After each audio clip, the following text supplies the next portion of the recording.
Solve this question. Find the odds in favor and odd against drawing 2 king from a pack of 52 playing cards. Answer करो.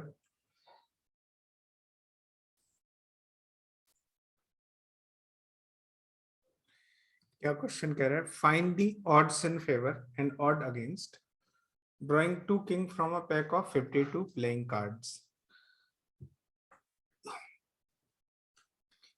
तो कैसे solve करेंगे इसको? 52 cards हैं. 52 cards में 4 king है एंड 48 नॉन किंग है ना? ऐसा सिचुएशन है. तो फेवर में कितने हैं? 2 कार्ड किंग हो. Find a odd in favour, odd against drawing 2 king from a pack of 52 cards. Favour में कितने आ जाएंगे? फेवर में आ जाएंगे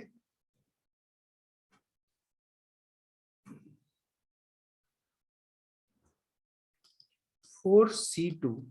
4 में से 2 किंग, ये जो दो ही तो निकालना है. 4c2 और ये होता है 6. 4c2 6 होता है. अगेंस्ट में कैसा हो जाएगा? अगेंस्ट में क्या हो जाएगा? 52c2 माइनस 4c2 ये मिलेगा. देखो ध्यान से, अगेंस्ट में यही तो होगा. एक्चुअली हो क्या रहा है कि इसमें ही सिर्फ 2 केस मिलेंगे. बाकी में क्या हो सकता है कि एक भी किंग ना मिले, या ऐसा हो सकता है कि एक किंग एक नॉन किंग मिले. तो फेवर में कब होगा? जब दोनों कार्ड किंग हो. Drawing 2 king from a pack of 5. एक किंग की बात नहीं कर रहे, तो ये आ जाएगा. अच्छा, 52c2 कितना हो जाएगा? 52c2 52 into 51/2. सो ये कितना हो गया? 26 इंटू 51. इसको मल्टीप्लाई कर देते हैं. 26 इंटू कितना हो गया? 36 की बिंदी 3 13 1326 आ जाएगा. 1326 ऐसा सिचुएशन है. तो ये कितना हो गया? 1326 माइनस ये 6 हो जाएगा. 4c2 ये 6 हो गया. 1320. अगेंस्ट में इतना आ गया. तो प्रोबेबिलिटी ऑफ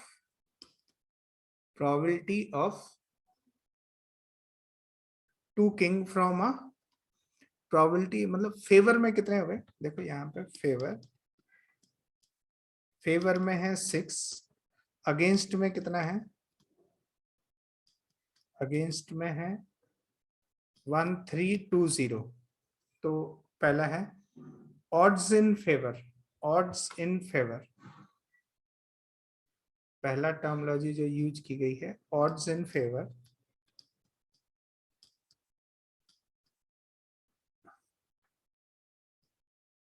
फेवर कितना हो जाएगा? 6/1320. आई थिंक ये 6 से डिजिटल है, तो 1/6 2 जा 12 एंड 6 2 जा 12 ये आ जाएगा. एंड odds against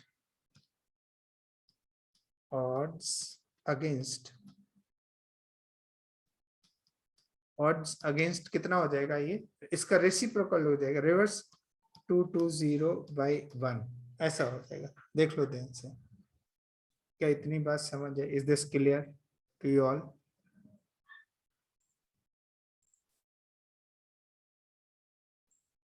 सॉल्व करो ये question. Solve another question. Find the odds in favour of and odds against in the case when a card is drawn from a new pack of 52 cards and a gambler bet that it must be a queen, his queen winning the bet. Question पढ़ो पहले ढंग से. Find the odds in favor of and odd against, comma, in the case when a card is drawn from a new pack of 52 cards and a gambler bet that it must be a queen, his winning the bet. Answer it.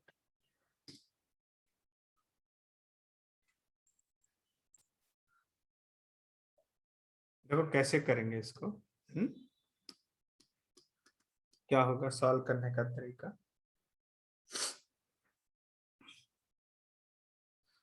देखो favour में कितने आएंगे, favour में कितने आ जाएंगे, 4 queen है। Gambler को यदि बेट जीतनी है तो वो क्वीन आनी ही चाहिए उस, क्योंकि उसने क्वीन पे बेट लगाया। तो 52 कार्ड में 4 ही क्वीन है, तो फेवर में कितनी आएंगे 4। नॉन फेवर में अगेंस्ट में कितने आएंगे, अगेंस्ट, अगेंस्ट में आ जाएंगे 48 आउट ऑफ 52। तो गैम्बलर बेट जीते तो odds in favour, odds in favour कितना आएगा, ऑड्स इन फेवर, फेवर कितना हो जाएगा बताओ, फेवर 4/48 तो 1/12 आ जाएगा। अच्छा ऑड्स अगेंस्ट कितना होगा, ऑड्स, ऑड्स अगेंस्ट, अगेंस्ट कितना होगा, तो ये रिवर्स हो जाएगा, रेसिप्रोकल 48/4 मतलब 12 आ जाएगा। प्रोबेबिलिटी इसमें पूछा नहीं गया, तो आई थिंक ये टर्मोलॉजी समझ आ गया होगा, ऑड्स इन फेवर क्या होता है एंड ऑड अगेंस्ट क्या होता है। नेक्स्ट हेडिंग लिखो conditional probability, conditional, conditional probability, conditional probability.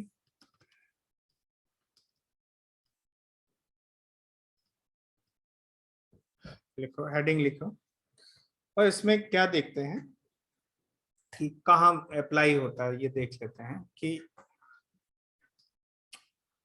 Let's say एक सिंपल सा केस है कि कोई एक ऐसी डाइस है, डाइस है मतलब ऐसी डाइस है जो जिसमें जो सैंपल स्पेस में जो इवेंट आ रहे हैं मतलब उसके आउटकम आ रहे हैं 1 2 3 या 0 से लेके लेट से ऐसे 9 तक आ रहे हैं, मतलब 10 नंबर लिखे हुए हैं। एक ऐसी डाइस बना सकते हैं तो इसमें 10 नंबर आ रहे हैं, ठीक है। अब आपने सोचा कि ना आपका इवेंट आपने लिखा लेट से कि मैं एक काम करता हूँ ऑड नंबर, ऑड नंबर्स पे, ऑड नंबर पे अपना बेट करता हूँ, ऑड नंबर आने पे बेट करता हूँ, ठीक है। तो अभी आप क्या सोचोगे कि ऑड नंबर आने की प्रोबेबिलिटी कितनी हो जाएगी, प्रोबेबिलिटी ऑफ इस समय ऑड नंबर आने की प्रोबेबिलिटी कितनी हो जाएगी। और देखोगे तो ऑड नंबर कितने हो जाएंगे, यहाँ से यहाँ तक 5 हो जाएंगे ना, 5/10 तो 1/2 मतलब आधी, आधी प्रोबेबिलिटी है आपके जीतने की। आपने ऑड नंबर पे बेट लगाया और आप जीत जाओ। लेकिन यदि मैं ये कहूं कि किसी ने आपको ये इंफॉर्मेशन दे दी या मशीन ने ये कहीं कि मैं ना एक नंबर लाने वाला हूं जो कि मतलब एफ इंफॉर्मेशन दे दी कि number, number less than, less than, less than 4 आ रहा है, मेरा जो भी अभी लेस देन और इक्वल टू 4 आ रहा है, आपने बेट और नंबर पे लगाई है और ये कह रहा है कि नहीं मेरा जो नंबर है वो लेस देन और इक्वल टू 4 है, तो क्या इस प्रोबेबिलिटी पे इफेक्ट पड़ेगा, क्या पड़ेगा, नहीं पड़ेगा। इस बात की प्रोबेबिलिटी को हम ना कंडीशनल प्रोबेबिलिटी में पढ़ते हैं। क्या पढ़ते हैं बताओ, क्या समझते हैं कि किसी इवेंट ई की प्रोबेबिलिटी जब कि कोई एफ इवेंट के हैपन होने की जानकारी हो तो ई पे इफेक्ट पड़ता है नहीं पड़ता है, इस तरह की प्रोबेबिलिटी को हम लोग कंडीशनल प्रोबेबिलिटी के अंदर पढ़ते हैं। क्या इतनी बात समझ आए। तो एक एग्जाम्पल लेके चलते हैं और उससे और समझते हैं। जैसे इसका एक और अच्छा एग्जाम्पल है कि लोग जो शेयर मार्केट में होते हैं, कंपनी का इंफॉर्मेशन पता चलते रहते हैं, बहुत सारे न्यूज पढ़ते रहते हैं। क्यों पढ़ते हैं? क्योंकि या तो वो आंख बंद करके कोई भी शेयर खरीद ले, समझ रहे हो, आंख बंद करके कोई भी शेयर खरीद ले, या फिर कुछ इंफॉर्मेशन पता करें कंपनी के, जिस जिस भी कंपनी के वो शेयर खरीद रहे हैं उनके इंटरनल मैटर की इंफॉर्मेशन पता करें, न्यूज़पेपर में पढ़ें, उन उस कंपनी के बारे में बहुत सारी जानकारी होगी। तो उससे क्या होगा कि उनके विनिंग होने की प्रोबेबिलिटी पे इफेक्ट आएगा। इफेक्ट आएगा मतलब जीतने के चांसेस बढ़ जाएंगे, ऐसा है। ठीक है, इसीलिए थोड़ा पूरा एनालिसिस किया जाता है, इसीलिए ये बहुत इंपॉर्टेंट है कंडीशनल प्रोबेबिलिटी। और इनफैक्ट तुम्हारे एग्जाम में भी के पॉइंट ऑफ व्यू से भी कंडीशनल प्रोबेबिलिटी बहुत इंपॉर्टेंट है। मतलब इसके ऑनवर्ड जितने भी टॉपिक हैं, जैसे conditional probability, total probability, Bayes theorem, यही मेन है जो आने वाले हैं तुम्हारे एग्जाम में, ऐसा समझ लो। अभी तक जो पढ़ा वो बेसिक था, है ना, आएगा आएगा उसके चांसेस कम है, मतलब 20% चांसेस है। लेकिन यहाँ इस टॉपिक के ऑनवर्ड जो आएगा 80% चांसेस है एग्जाम में आने के। ठीक है, तो इसको थोड़ा अच्छे से ध्यान से पढ़ो। चलो एक एग्जाम्पल लेते हैं, एग्जाम्पल के थ्रू समझने की कोशिश करते हैं। लेट्स से एक रैंडम एक्सपेरिमेंट ले लेते हैं। एग्जाम्पल है रैंडम एक्सपेरिमेंट।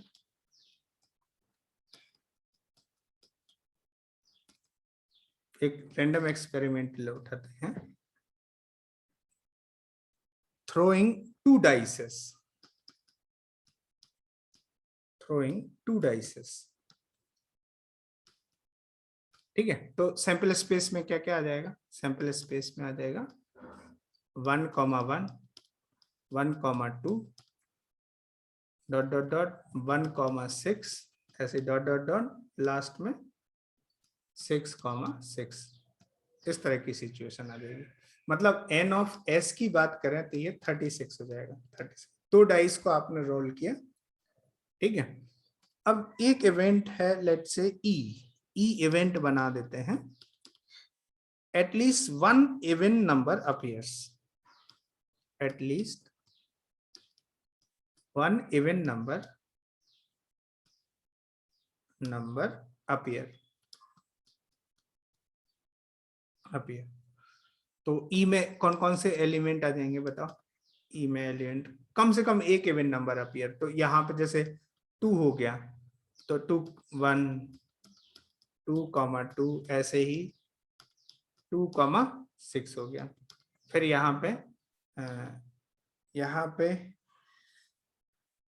4,1 4,2 ऐसे ही 4,6 ऐसे ही 6,1 6,2 ऐसे डॉट डॉट डॉट 6,6 और फिर 1,2 1,4 1,6 ऐसे चलते चलते लास्ट में 5,6 तक जाएगा। ऐसे ये ई आ जाएगा देखा जाए तो। एन ऑफ ई की बात करें, एन ऑफ ई की बात करें तो ये क्या हो जाएगा? देखो यहाँ पे कि टोटल केसेस कितने? 6 इंटू 6 मतलब 6 स्क्वायर 36 माइनस ये कह रहा है कि at least one even number appear. तो दोनों में से कहीं एक पे वन नंबर अपीयर। मैं कह रहा हूं कि किसी पे वन नंबर मतलब किसी पे भी इवन ना आए, दोनों पे ऑड ऑड आ जाए। ये वाला सिचुएशन हटा देते हैं। ऑड ऑड वाला सिचुएशन यदि हटा दिया तो क्या होगा कि जो बचेगा वो किसी एक पे कम से कम एक पे इवन नंबर आ जाएगा। तो दोनों पे ऑड नंबर आ जाए, इसकी प्रोबेबिलिटी कितनी? मतलब इतने कितने केस बनेंगे? 3 इंटू 3, 3 ऑड नंबर है यहाँ पे 3, इन पे 3 चॉइसेस, ये 9 केसेस होंगे जब ऑड होंगे। तो इसमें से हटा दें तो कितना मिलेगा बताओ? 36 माइनस 9 27 आ जाएगा।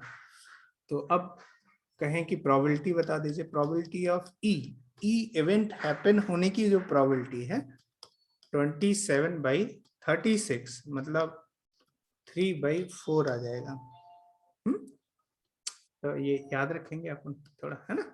Probability of E is 3/4। ठीक है, कॉल दिस भी 1। तो अभी किसी भी चीज का इफेक्ट नहीं था, कुछ भी नहीं, आप सैंपल स्पेस था, 2 डाइस को आपने थ्रो किया और कहा कि at least 1 dice shows even number, और फिर ई की प्रोबेबिलिटी निकाला, तो निकल के आया 3/4। अब आता है एफ की प्रोबेबिलिटी। लेट्स से एक नया इवेंट है एफ, है ना, इसकी जानकारी देते हैं आपको, और फिर देखते हैं कि यदि इसकी जानकारी हमें पता हो तो कैसे ई की प्रोबेबिलिटी चेंज होती है, कैसे इफेक्ट करती है। एक इवेंट की इंफॉर्मेशन दूसरे इवेंट की प्रोबेबिलिटी को कैसे इफेक्ट करता है, ये चेक करेंगे। ठीक है, सो लेट्स से एक एफ इवेंट हम लोग लिख लेते हैं। Both dices shows even number, both dices shows even number, दोनों ही डाइस ना इवन नंबर शो कर रही हैं। तो एफ में एलिमेंट क्या क्या आ जाएंगे? एफ में देखो 2 2 2 4, ऐसे ही लास्ट में क्या मिलेगा 6,6। और यदि ऐसे देखें कि एन ऑफ एफ की बात करें तो कितना हो जाएगा? देखो यहाँ पे दोनों ही डाइस पे इवन नंबर है, 3 इस पे आ जाएंगे, 3 इस पे, so there are 9 cases, 9 cases, N of F is 9। अब प्रोबेबिलिटी पूछ लेते हैं, प्रोबेबिलिटी ऑफ एफ बता दीजिए, तो आप कहोगे सर ये 9/36 हो जाएगा और ये 1/4 हो जाएगा। तो एफ की probability of F is 1/4 and this is second. तो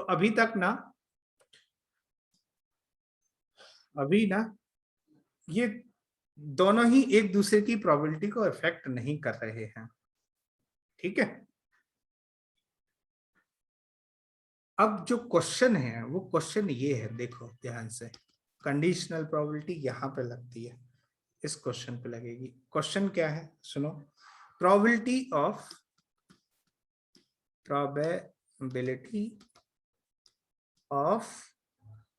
event F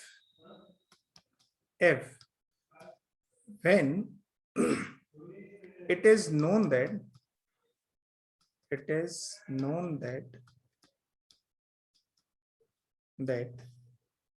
event E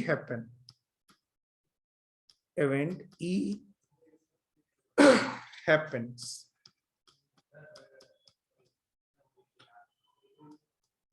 question क्या है, ये कह रहा है कि आप F की प्रोबेबिलिटी बताओ जब हमें पता है कि E हैपन हो रहा है। तो अब आप क्या कहोगे? अच्छा, हमें पता है E हैपन हो रहा है, E मतलब, E का मतलब क्या था? E इवेंट क्या था बताओ? At least 1 even number appear. हमें पता है कि दोनों डाइस में कम से कम एक पे, एटलीस्ट 1 डाइस पे इवन नंबर अपीयर हो रहा है। तो ई पे था, ई था at least 1 dice shows even number,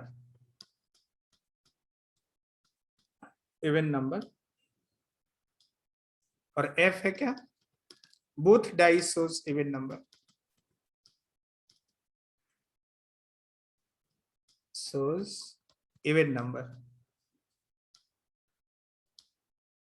है ना।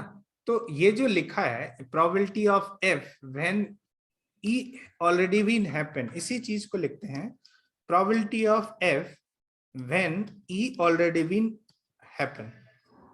ये जो लिखा है ना, इसी चीज का सिंबॉलिक रिप्रेजेंटेशन ये है। या फिर इसको ऐसे भी लिख सकते हैं, probability of F when E already been occurred. ऐसा लिखा बराबर है, कुछ दिक्कत नहीं है। तो इस समय आप क्या कहोगे कि सर हमें पता है कि दोनों डाई से, मतलब हमें पता है कि ये हैपन हो रहा है ना, दोनों हमें पता है at least 1 die shows even number, E already. तो अब ये कैसा काम करने लगेगा? यही तो सैंपल स्पेस की तरह काम करने लगेगा। ऑल्दो ये सैंपल स्पेस नहीं है, बट इसी से हम लोग देखेंगे ना। तो देखो एफ में हम क्या करेंगे कि भाई ई और एफ, इसमें इंटरसेक्शन देख लेंगे, ई और एफ में इंटरसेक्शन। पहला कह रहे क्या कि at least one dice shows even number, और ये कह रहे दोनों डाइस इवन नंबर शो करेगा। तो ई इंटरसेक्शन एफ, क्या इसमें एफ ही आ जाएगा? देखो ध्यान से सोच, देख, थिंक अबाउट इट।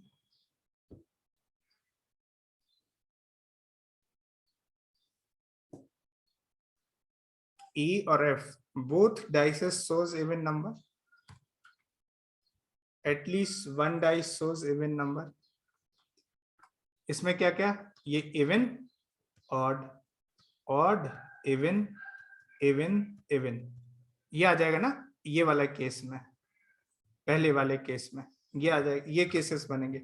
और F में ये दोनों केस बनेंगे। तो F क्या हो गया? F हो गया ना सबसेट ऑफ E। तो अब इस बात की प्रोबेबिलिटी क्या हो जाएगी?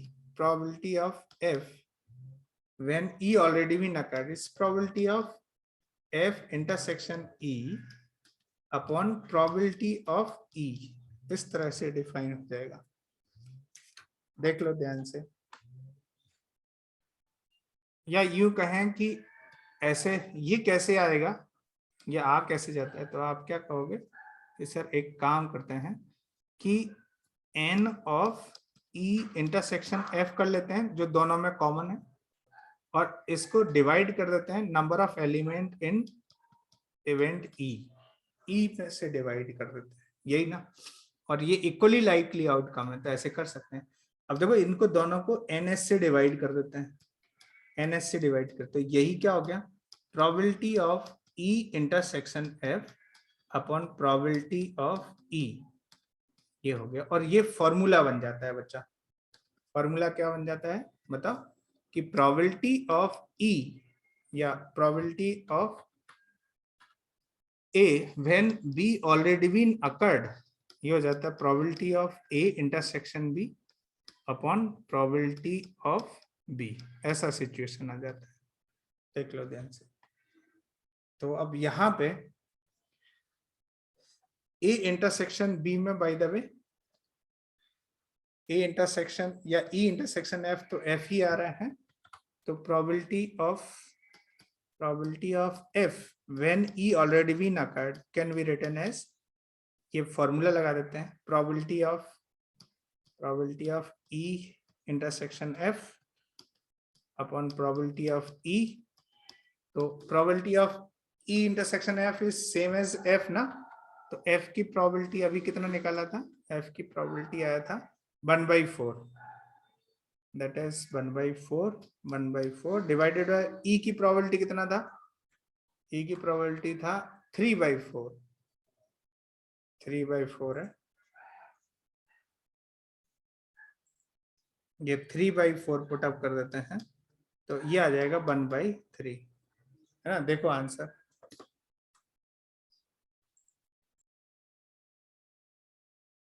देख रहे हो ना यहाँ पे। तो अभी ये कितनी प्रोबेबिलिटी हो गई? 1/3 ना। अच्छा, पहले F की प्रोबेबिलिटी कितनी थी? पहले F की प्रोबेबिलिटी कितनी थी? देखो F की प्रोबेबिलिटी पहले थी 1/4, है ना। अब जैसे ही हमें ये इंफॉर्मेशन मिल गई कि E हैपन हो रहा है, तो अब प्रोबेबिलिटी कितनी हो गई? 1/3। चेंज हो गई कि नहीं हो गई? चेंज हो गई, पहले कम थी अब ज्यादा हो गई, बढ़ गई है प्रोबेबिलिटी इस समय। तो कहने का मतलब है कि समटाइम्स इट्स हैपन दैट कि एक इवेंट के बारे में हमें पता हो तो दूसरे की प्रोबेबिलिटी इफेक्ट कर देती है, और समटाइम्स ये इफेक्ट नहीं भी करती है। और जब ये नहीं करती है तो उस समय बोलते हैं कि ये इवेंट इंडिपेंडेंट इवेंट है। तो आगे सीखेंगे अपन इंडिपेंडेंट इवेंट के बारे में कि उनकी कंडीशन क्या है। तो क्या इतनी बात समझ आई? क्या क्या समझा इसमें अपन ने? कि एक इवेंट हैपन होने की प्रोबेबिलिटी जब बी ऑलरेडी बीन हैपनिंग का फॉर्मूला आ गया कितना? Probability of A intersection B upon probability of B. या फिर इसकी भी बात कर सकते हैं, probability of B when A already been occurred, तो क्या हो जाएगा? Probability of B intersection A upon probability of A. तो ये कोई अलग अलग फॉर्मूला नहीं, सेम ही फॉर्मूला है, फॉर्मूला वही, बस इवेंट चेंज हो गए तो उससे कुछ फर्क नहीं पड़ता है, ये सीखा।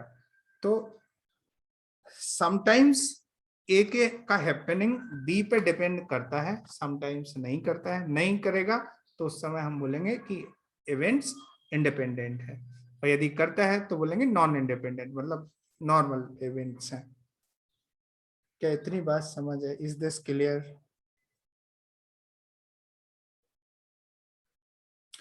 नोट डाउन, नोट करो फटाफट।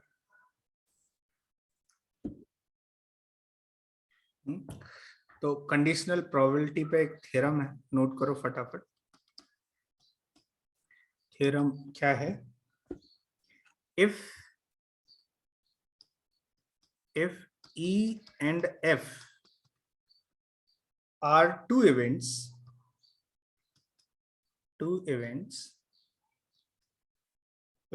associated with the sample space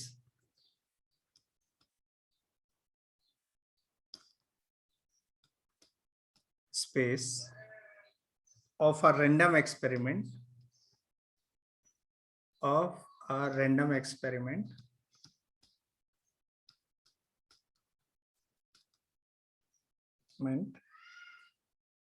the conditional probability